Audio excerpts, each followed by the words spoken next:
Matthew Brooks was only 32 years old, but he had already achieved more than most people his age. He was a father, a husband, and a respected doctor at a busy hospital in the city. Patients trusted him. Nurses relied on him. His colleagues admired his calm under pressure and the kindness in his voice. He had worked hard for all of it, every test passed, every late-night shift, every lecture attended. He did it not just for himself, but for his family. For his mother, who raised him and his brother alone after their father died when they were kids. For his daughter, Ava, who looked up at him like he could fix anything in the world. But there was something Matthew could never fix, the way people saw him before they knew him. He was a tall black man. Broad shoulders. Deep brown eyes. Calm face. But when some people looked at him, they didn't see a doctor. They didn't see a kind father or a gentleman. They saw something else, something darker, more threatening, more suspicious. Matthew had learned to live with that. He smiled more than he needed to. He never wore hoodies in public. He always kept his hands visible during traffic stops. He had the talk with his mother at age 13, just like his brother had. Keep your hands where they can see them. Speak slowly.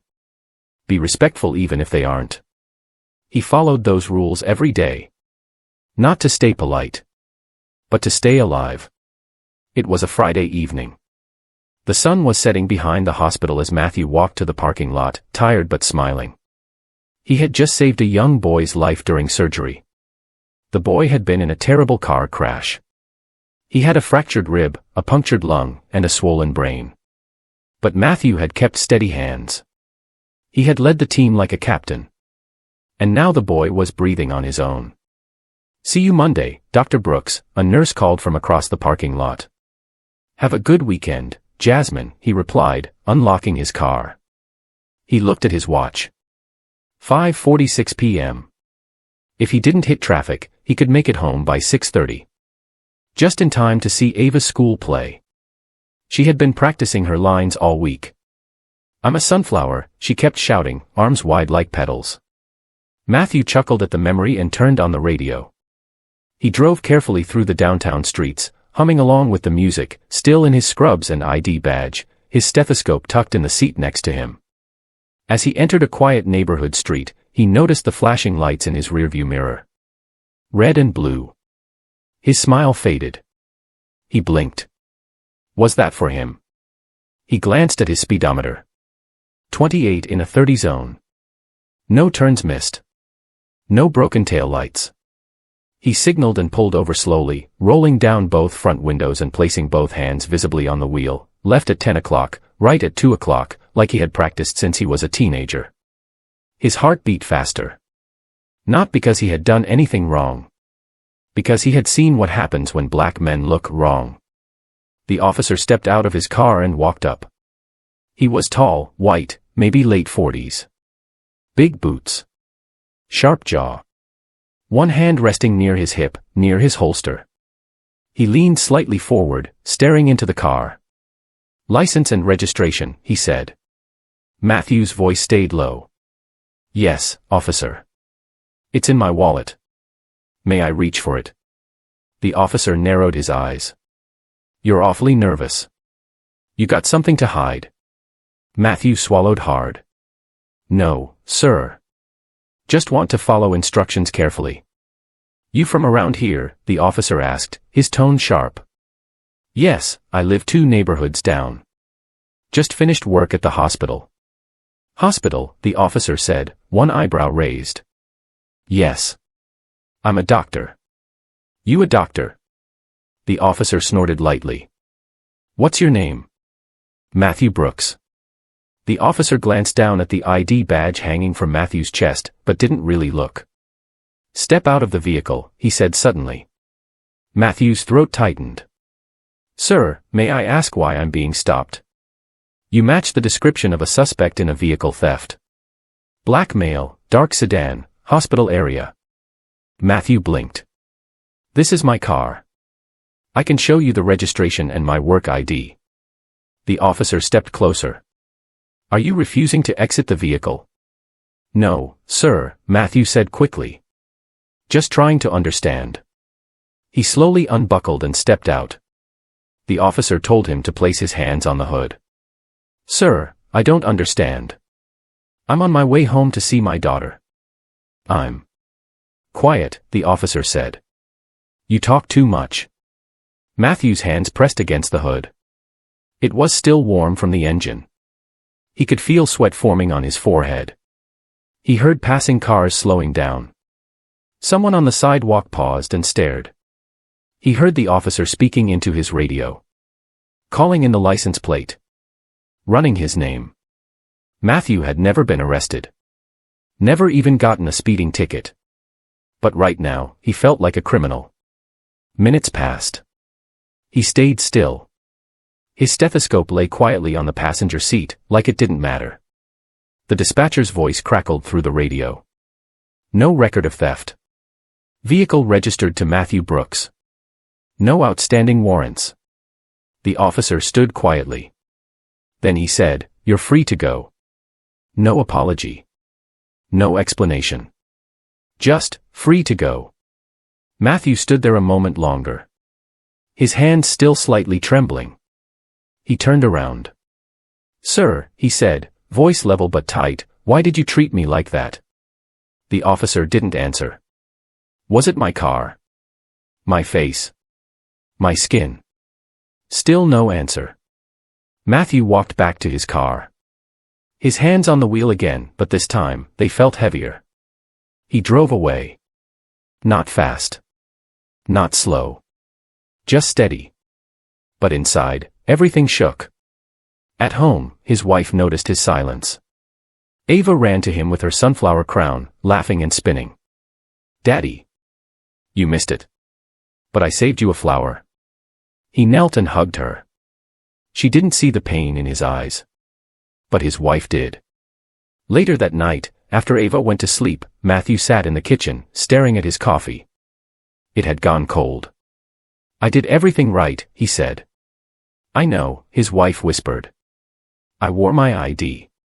I asked before reaching. I answered respectfully. And still, I wasn't a man.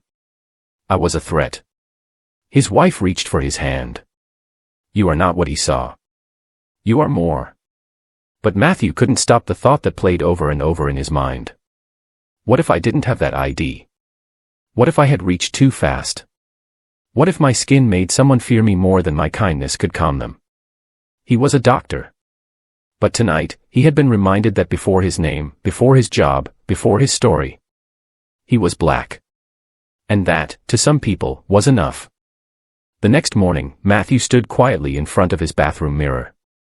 He looked at his reflection, clean shave, tired eyes, gray-blue scrubs. His white coat hung on a hook beside him, pressed and clean. His ID badge rested against his chest. It still said, Dr. Matthew Brooks, Chief Resident, Internal Medicine. But it didn't feel the same anymore. He remembered the officer's voice. The way he stared. The suspicion in his tone. The cold way he said, "You're free to go," like he was doing Matthew a favor. Matthew wasn't angry. Not exactly. He felt something deeper. Something like sadness mixed with confusion. A hollow ache in the chest. The kind that doesn't go away with time. His wife walked in. Her name was Vanessa. She placed her hands gently on his shoulders. "Are you sure you're okay to go in today?" she asked softly. He nodded. "There's a patient who needs me. I can't let him down." Vanessa watched him closely. She didn't push. She had learned long ago that Matthew was the kind of man who carried pain quietly. Not because he wanted to, but because he didn't know any other way. He kissed her cheek, hugged his daughter, and left for the hospital. The drive to work was quiet. No music. No talk radio. Just the hum of the engine and the sound of his own thoughts. When he arrived, the nurses greeted him with smiles. Jasmine handed him a chart. Room 312. The heart patient from yesterday. "Stable, thanks to you." He nodded. "Thanks, Jasmine." He walked the halls, checked vitals, gave instructions. On the outside, he looked the same. Calm. Focused. Professional.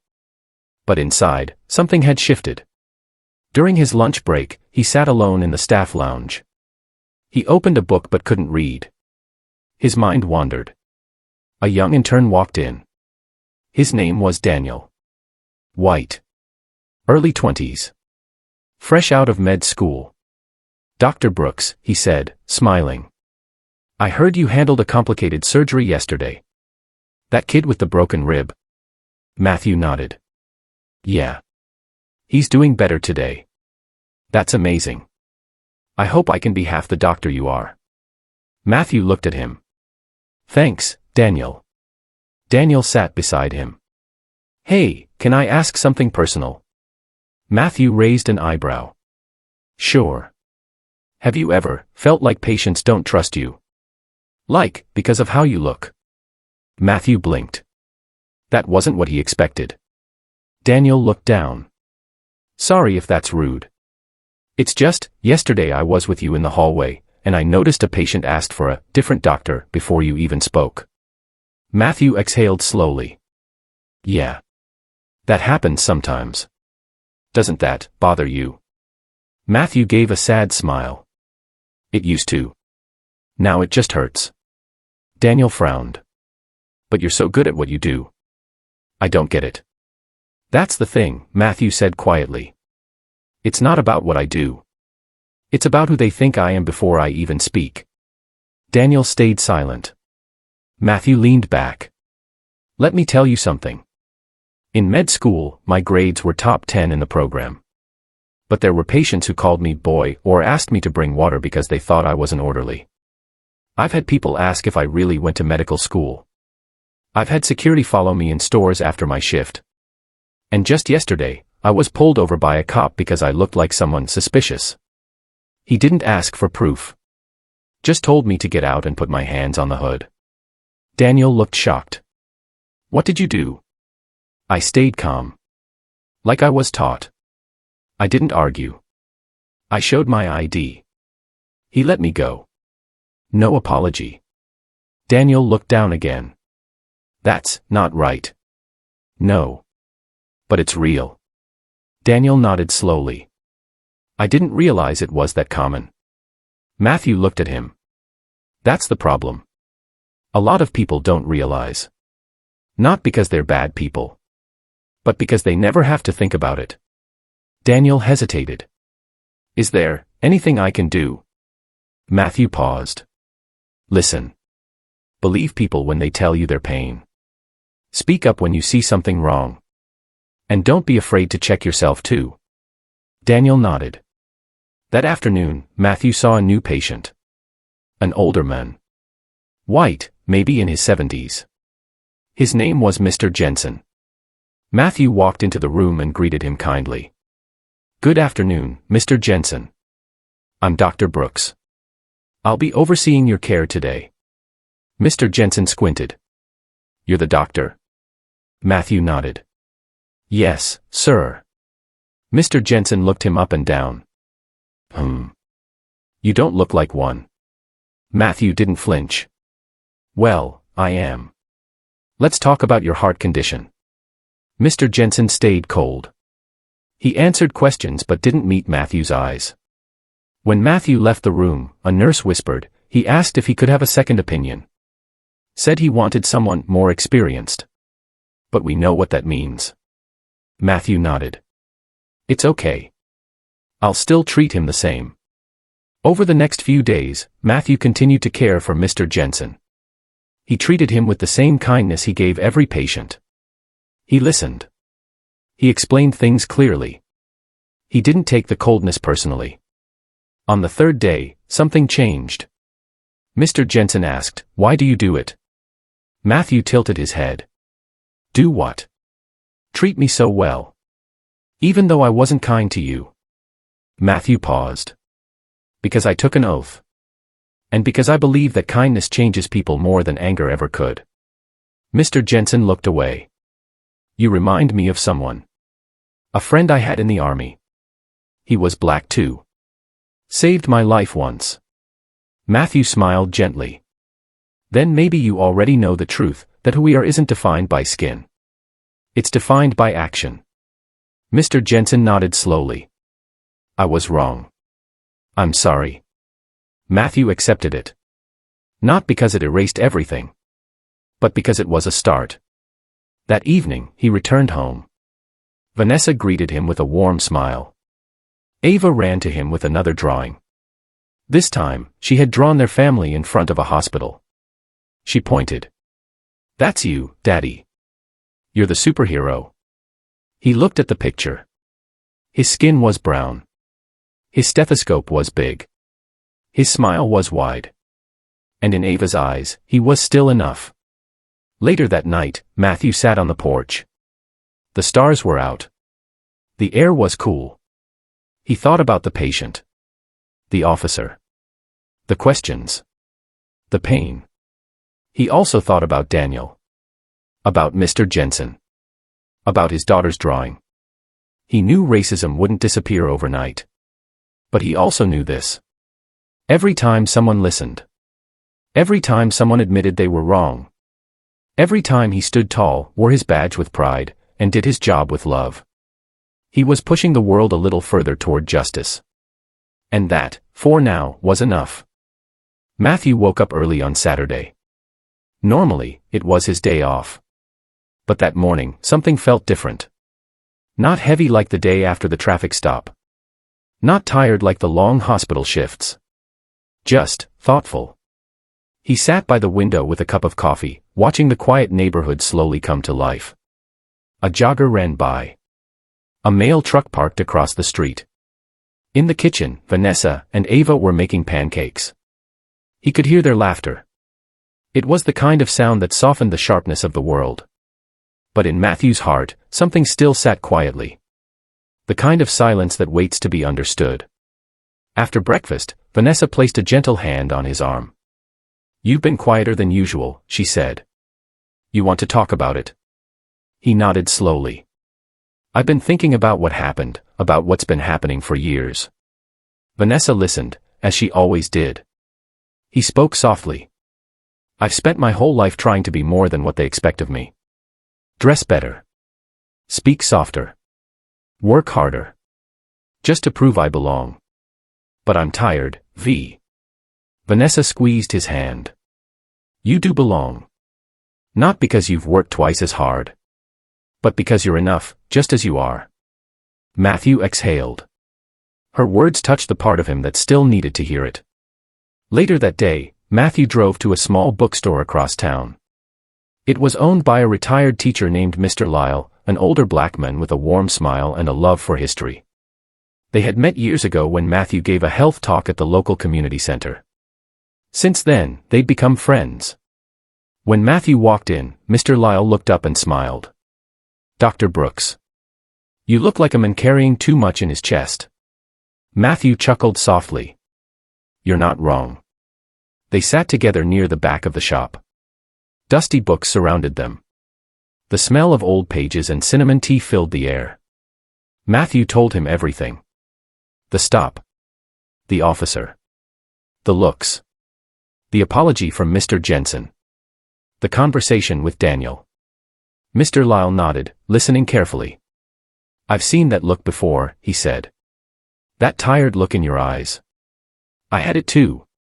Back when I was teaching during the civil rights marches. Thought if I wore a suit and taught the kids well, they'd treat me with respect. Some did. Many didn't. Matthew looked at him. How did you keep going? Mr. Lyle smiled gently. I remembered that I wasn't alone. Every time I stepped into the classroom, I thought about the boys and girls who needed to see someone who looked like them, standing tall and proud. That gave me strength. Matthew was quiet. Mr. Lyle leaned forward. You've got something stronger than anger, Matthew. You've got purpose. And that's what they can't take from you. Matthew nodded slowly. But sometimes I wonder if it's enough. Mr. Lyle placed a hand on his shoulder. It's not just about being enough. It's about being seen. That badge you wear, it tells people you made it. But your presence, your kindness, your story, that's what opens their eyes. That night, Matthew returned home and sat at his desk. He opened his laptop and began typing. Not a medical chart. Not an email. A letter. Dear Officer Reynolds. I don't know if you remember me. I'm the man you pulled over on Tuesday. The one you told to step out of the car. The one who showed you an ID badge with the words, Dr. Matthew Brooks. I've thought about that moment every day since. I want to be clear, I'm not writing out of anger. I'm writing because I believe in the power of reflection. You didn't know who I was when you stopped me. That's okay. But something about the way you looked at me, the way your hand sat on your holster, the way you didn't ask but ordered, it told me everything you thought I might be. You saw my skin before you saw my soul. I don't blame you alone. I blame the system that trained you to see danger in my shade. I blame the world that feeds fear and hides truth. But I also believe people can change. I'm a doctor. I treat people from every background. Some kind. Some cruel. Some confused. But I treat them all the same. Because every life matters. Even mine. I hope you'll think about that the next time you see someone who looks like me. Sincerely. Dr. Matthew Brooks. He printed it, folded it gently, and set it aside. He wasn't sure if he would send it. But writing it, that felt like healing. On Sunday, Matthew was invited to speak at the local youth center. It was a career day event. Young kids, mostly black and brown, sat in folding chairs with notebooks and wide eyes. Matthew stood in front of them and smiled. When I was your age, he began, I wanted to be a doctor. But not many doctors looked like me. Some people laughed. Others told me to aim lower. But I didn't stop. Because I believed that my dreams mattered. He saw a boy in the front row staring up at him, full of quiet wonder. I'm not just here to talk about medicine, Matthew continued. I'm here to tell you that your skin is not a problem. Your name is not a mistake. Your dreams are not too big. The room was silent. He ended with this. You are not less. You are not invisible. And you do not have to become someone else to be worthy. When he stepped down, the kids clapped. Some stood. Some hugged him. One girl asked if he could sign her notebook. I want to be like you, she whispered. Matthew smiled. You'll be better, he replied. That evening, Daniel sent him a text, saw your name in the hospital newsletter. They shared your story about Mr. Jensen. Thank you for being who you are. You're teaching more than medicine. Matthew replied, we all have work to do. Glad to have you with me. Vanessa sat beside him on the couch, reading the letter he'd written. You should send it, she said gently. Matthew nodded. I think I will. The story wasn't over. It never really was. But Matthew had found something that mattered more than the pain, the power to speak. The strength to forgive. The courage to keep showing up. Because change doesn't come from silence. It comes from truth told with love. A week passed since Matthew mailed the letter. Life moved on, at least on the surface. He still walked through the hospital halls, checking on patients, offering comfort, and guiding younger doctors. But inside, he waited. Waited for something he didn't know, maybe a response, maybe peace. But peace didn't come from silence. One morning, as Matthew finished his shift, a hospital staff member walked up to him holding an envelope. It was plain and white, with his name neatly written in blue ink. He took it slowly. There was no return address. Just a simple message inside. Dr. Brooks. I read your letter. I don't have the right words. But I'm trying. J. Reynolds. Matthew read it twice. Then a third time. It wasn't much. Just 7 words. But sometimes change starts small. It grows from the moment someone admits they don't understand, but want to. Matthew folded the letter and placed it in his coat pocket. He didn't smile, but his eyes softened. Later that week, Vanessa encouraged him to join her at a community forum on racial bias and policing. It was hosted at the town hall, open to the public. Matthew was hesitant at first. I don't want to be the angry black doctor on a stage, he told her. Vanessa looked at him. You're not angry. You're honest. And that's what people need to hear. So he agreed.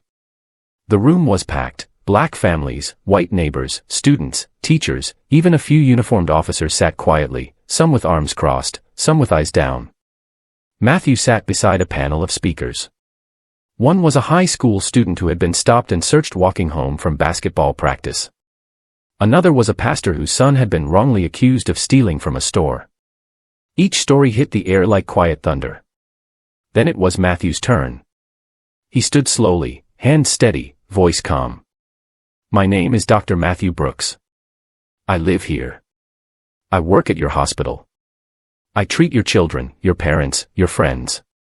He paused. Last month, I was pulled over on my way to work. I wasn't speeding. My taillight wasn't out. The officer never told me why. He told me to step out of the car. I did. He kept his hand on his weapon. I kept my hands where he could see them. Whispers moved through the crowd. I'm used to being careful, Matthew said. I've learned how to smile just right so I don't seem like a threat. I've learned to speak gently, wear a tie, keep my Idaho close. But that day, none of that mattered. He looked across the room. When I showed the officer my hospital ID, he changed. Suddenly, I wasn't dangerous. I was respected. But here's the problem, I didn't become safe because of the badge. I was always safe. The only thing that changed was how I was seen. There was silence. Matthew took a breath. This isn't about one officer. This is about a pattern, a system that tells people to be afraid of me before they even know my name. It's about assumptions. Fear. Bias that hides in plain sight. He stepped back and sat down. The moderator thanked him. The forum continued, but Matthew's words stayed in the air. After it ended, a woman approached him. She was middle-aged, white, with gentle eyes. Dr. Brooks, she said, I just want to say thank you. I came here thinking this wasn't my problem. But you changed something in me tonight. Matthew nodded. Thank you for listening. Outside the building, the air was cool. A young boy ran past, chasing his sister, their laughter bouncing off the walls. Matthew watched them. He hoped the world they would grow into would be softer than the one he had known. The next day at work, something surprising happened. Officer Jensen walked into the emergency room. He wasn't in uniform. Just jeans and a hoodie. He held something in his hand. It was Matthew's letter, folded, but clearly read many times. Dr. Brooks, he said quietly. Matthew turned slowly, surprised. I wanted to thank you, Officer Jensen said. Your letter, it made me think. I grew up hearing things. From my family. My neighbors. Things I didn't question. I saw the world one way. Matthew didn't interrupt. He just listened. But I realize now, Jensen continued, that I've been part of a system that doesn't always see people fully. I judged you before I knew you. And that's not okay. Matthew nodded. It's not. But recognizing it, that's a start. Jensen looked down. I've signed up for a racial bias training program. Not because I was told to. Because I want to understand. Matthew looked at him for a moment. Then he said, that matters. Keep going. They shook hands. It wasn't loud or dramatic. Just two people trying to meet in the middle of a broken road. Over the following weeks, Matthew began volunteering at local schools, giving talks not just about medicine, but about identity, dignity, and hope. One day, after speaking at a junior high, a young black student approached him and said, I thought being a doctor wasn't for people like me. But now I think, maybe it is. Matthew smiled. It absolutely is. At the hospital, nurses and staff began sharing their own stories. A Filipino nurse spoke about being mocked for her accent. A Muslim doctor recalled being searched at the airport every single time. A janitor from Honduras talked about being ignored in meetings. Matthew listened. And something amazing happened, others started listening too. The hospital created a diversity and equity board. Not just a token committee. A real space where voices were heard. Matthew was asked to lead it. At first, he wasn't sure. I'm already a doctor, he told Vanessa. Do I have the energy to carry this too? She looked at him with love. You already carry it. Might as well carry it loud. So he accepted. At the board's first meeting, he began with this. This work isn't about guilt. It's about truth. It's about making sure that everyone who walks into this building feels like they belong here, whether they're in a lab coat or mopping the floor. He paused. We can't fix everything overnight. But we can start. With stories. With courage. With empathy. And that's exactly what they did. Meanwhile, Matthew continued his regular work, saving lives, comforting families, teaching students. But now, something had shifted. He wasn't just healing bodies. He was helping heal a community. One day, while walking through the hospital lobby, he noticed a new mural on the wall. Bright colors. Strong faces. It showed people of all backgrounds, doctors, janitors, kids, elders, standing side by side. In the center, a quote read, "We are all more than what the world expects of us." Matthew stood in front of it for a long time. It wasn't perfect. Nothing was. But it was progress. He thought about the boy who told him he wanted to be like him. The officer who came back with an apology. The student who found courage. The nurse who found her voice. This was more than one traffic stop. It was a ripple. And Matthew knew, ripples can become waves. He didn't need to be angry to make change. He just needed to be honest. And to keep showing up. 2 months had passed since that night on the roadside. Since the flashing lights. Since Matthew stood with his hands raised, wondering if that moment might be the last one of his life. Now, the world hadn't changed overnight. But something inside Matthew had shifted. He had found his voice, not just as a doctor, but as a man standing against quiet injustice. One morning, the hospital hosted a ceremony to honor staff members who had made a difference beyond medicine. Nurses, techs, custodians, and doctors gathered in the main hall. Matthew was invited, but he didn't expect anything. The director stepped onto the stage. Today, we honor someone who not only saves lives, but speaks truth in rooms where silence used to live. Someone who reminds us that dignity doesn't wear a badge, a uniform, or a title, it lives in all of us. Then she called his name. Dr. Matthew Brooks. There was a long applause. Matthew stepped forward, quiet and humble. He didn't want praise. But this wasn't just for him. It was for every young boy who had been told to lower his voice. Every black man who had learned to drive with 2 hands on the wheel and a silent prayer in his heart. Every patient who had wondered if they were seen or just tolerated. Matthew stood at the microphone. He didn't speak long. I didn't ask to become a symbol. I just wanted to get to work that morning. He looked around the room. But maybe that's the point. Racism doesn't wait for a big moment. It lives in the small ones. In a glance. In a judgment. In a pause that's 1 second too long. He paused. Some of you may never know what it feels like to be feared for nothing. Or doubted for everything. But I ask you this, if someone trusts you with their life, like patients trust me, can't we start by trusting each other's humanity? The room was quiet, not out of discomfort, but reflection. He ended with a soft voice. Sometimes healing doesn't start with medicine. It starts with listening. That afternoon, Matthew went back to his rounds. No cameras. No speeches. Just patients and charts. A child with a fever. A woman recovering from surgery. A grandfather who needed help adjusting his oxygen mask. He did what he always did, treated them with care. But this time, something had changed in the hospital. People were talking more honestly. Nurses shared their stories over lunch. Staff began organizing cultural awareness events. Even patient forms were updated to be more inclusive and respectful. Outside the hospital, Matthew walked through the community and noticed small things. A teacher starting a diversity book club. A police officer reading a booklet titled, "Seeing Beyond the Badge." A high school student painting a mural of a doctor with brown skin and kind eyes. Each moment was small. But together, they were powerful. One evening, Matthew visited his parents. He sat with his father on the porch, the same place where they used to talk when Matthew was a boy. His father looked at him and said, "You did more than survive that night, son. You stood up." Matthew nodded. "I didn't want to. But I had to." His father put a hand on his shoulder. "That's what makes you brave." A few weeks later, Matthew received a letter in the mail. It was from Officer Jensen.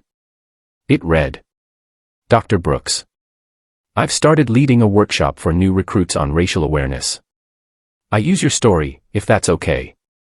I want them to see more than policies. I want them to see people. Thank you for opening my eyes. Jensen." Matthew folded the letter and placed it in the same drawer where he kept the first one.